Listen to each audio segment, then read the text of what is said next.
Cari amici di The International Yachting Media, buongiorno e benvenuti in quella che potrebbe tranquillamente essere la rada perfetta. Qui siamo lontani dai porti affollati, dai vicini rumorosi, ma ahimè, in tutta questa bellezza siamo lontani anche dalle colonnine della corrente. Ma se vi dicessi che potete avere caffè espresso, acqua calda per la doccia e batterie sempre cariche al 100% senza accendere il motore della barca? Non a caso oggi mettiamo sotto torchio un generatore portatile leggendario. Si chiama Honda EU22i e sono davvero curioso di vedere se riuscirà a reggere i consumi di una barca intera. Seguitemi, andiamo a scoprirlo insieme. Ed eccoci qui, ma prima di accenderlo rispondo alla domanda che vi state facendo: perché non installare un generatore marino fisso? Parliamoci chiaro, un generatore entrobordo è il sogno di tutti, ma è anche un incubo per il portafoglio. Costa cifre esorbitanti, aggiunge centinaia di chili alla barca e richiede una manutenzione continua tra giranti, filtri e olio. E la cosa peggiore? Vi costringe a fare nuovi buchi nello scafo per le prese a mare e per gli scarichi. Questo Honda EU22i invece costa una frazione, non richiede manutenzione, è fuori nella barca e a fine stagione lo prendete per la maniglia e ve lo portate a casa.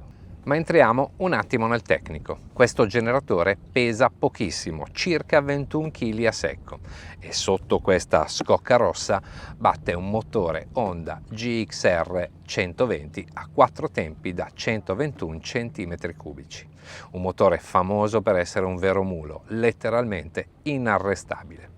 E la genialità?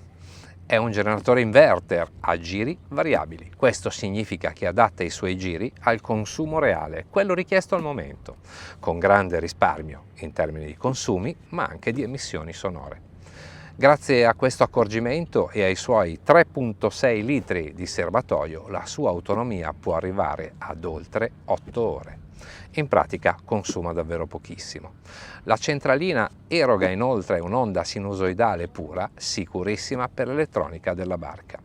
Sul pannello troviamo due prese Sciuco da 230 volt che sputano fuori ben 1800 watt continui e ben 2,2 kW di picco. E chicca finale, c'è anche un'uscita a 12 volt da 8,3 ampere, utilissima se dovete caricare al volo una batteria d'emergenza o quella del tender. Ma basta chiacchiere, siamo in barca e vogliamo sapere cosa riesce davvero ad alimentare prima di dichiararsi sconfitto. Abbiamo già inserito l'olio, circa mezzo litro, operazione peraltro semplicissima, e fatto il pieno. E adesso è ora di accenderlo. Quindi porto l'interruttore sull'1, apro la valvola di sfogo del serbatoio e... Facile, vero? Con questa tecnologia lo sforzo necessario all'avviamento è davvero ridotto al minimo. Abbiamo già attivato l'Eco Throttle e sentite come il motore gira al minimo, davvero molto silenzioso. Il mio telefono sta registrando 67 decibel qui vicino, ma proviamo ad andare a vedere cosa succede se mi allontano e andiamo in pozzetto. Ed eccoci arrivati nel pozzetto del Daydreamer e qui la rumorosità scende drasticamente. Il generatore è a prua, ma noi qui registriamo 58-60 decibel al massimo, davvero non male. Beh, è arrivato il momento di collegare il nostro generatore alla presa da banchina della barca. A questo fine ho realizzato un convertitore che, partendo dall'asciutto, arriva alla classica presa da 16 ampere. Ma se non avete voglia di costruirvelo come ho fatto io, potete sempre acquistarlo.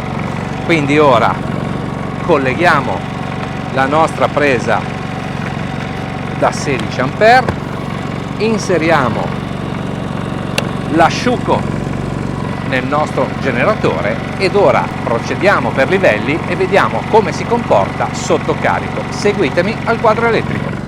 Livello base: il caricabatterie della barca.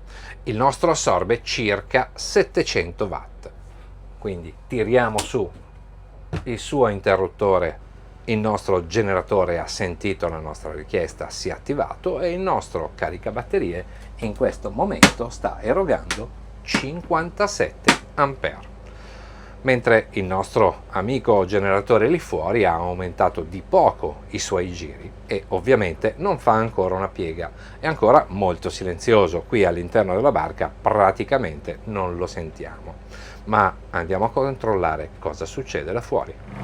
Ed eccoci qui, il nostro generatore Honda sta alimentando il caricabatterie, ma come vedete, anzi come potete sentire, la rumorosità è davvero contenuta.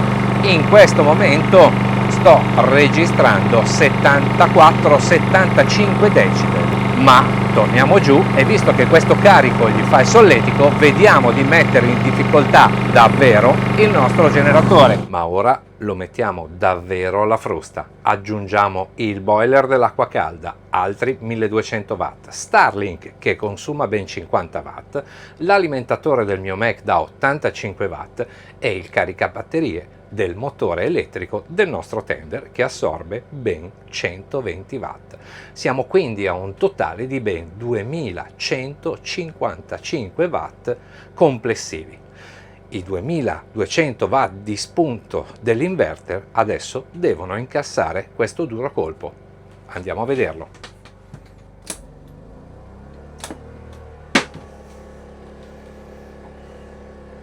E beh, certo, i giri sono saliti al massimo, ma tutto sommato la rumorosità, specialmente qua sotto, è ancora molto contenuta. Ma torniamo fuori e andiamo a vedere cosa succede. Beh, pensavo davvero molto peggio e invece lo stiamo provando alla massima potenza e lui non fa un plissé. Certo il rumore è aumentato, ma siamo comunque a 79 decibel complessivi. Se avvicino il rilevatore rimaniamo comunque sotto i 90 decibel.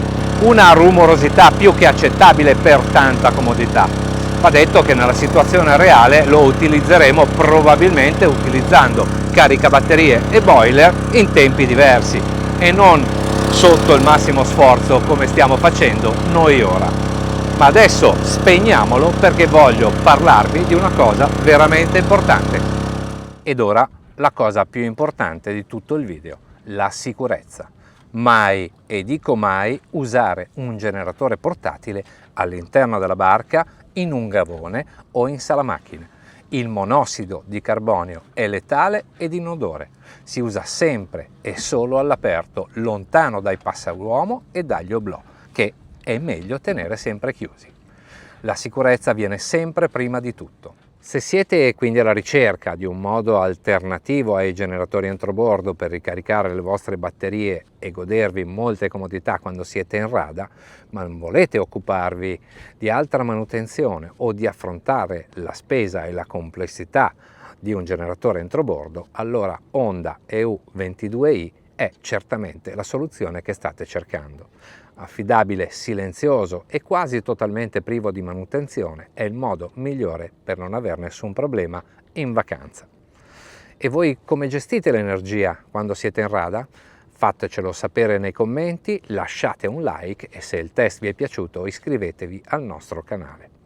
E con questo non ci resta che augurarvi buon vento a tutti da The International Yachting Media.